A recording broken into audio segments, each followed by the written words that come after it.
خود اسمبلی کے تمام تر ممبران نے جس وقت ووٹنگ ہوئی ایک ممبر غیر حاضر نہیں تھا، ایک ممبر نے اس کی مخالفت نہیں کی. کراچی سے لے کر خیبر تک اس دن ہر ممبر اسمبلی کے اجلاس کے اندر موجود تھا، اور ایک آدمی وہ قرارداد پہ محرکین کے اندر شریک تھا. میری مراد محمود علی قصوری ہے. انہوں نے جو ہے وہ عمر رضا قصوری، انہوں نے وہ قرارداد کے اوپر دستخط کیے تھے، لیکن انہوں نے اس دن واک آؤٹ کیا. واک آؤٹ وہ اس لیے کر رہے تھے کہ گورنمنٹ اور اپوزیشن مل کر جو مشترکہ قرارداد لائے ہیں یہ قرارداد نرم ہے، اسے اور سخت کرنا چاہیے، قادیانیوں کو خلاف قانون قرار دے.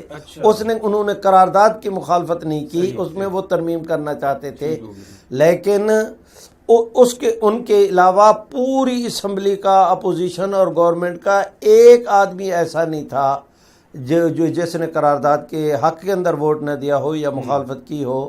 تو یہ دلیل ہے اس بات کی کہ اسمبلی کے ممبران نے قادیانی مسئلے پر اتنی لمبی گفتگو سننے کے بعد جو فیصلہ کیا وہ یہی تھا کہ سب نے ختم نبوت کے حق میں ووٹ دیے، قادیانیوں کے حق کے اندر ایک ووٹ بھی نہیں آیا. تحفظ ختم نبوت، ناموس رسالت، رد قادیانیت، حالات حاضرہ اور دیگر اہم ملکی و بین الاقوامی موضوعات پر مبنی مستند اور معلوماتی پروگرامز دیکھنے کے لیے KTV آفیشیل کے YouTube چینل کو سبسکرائب کیجیے.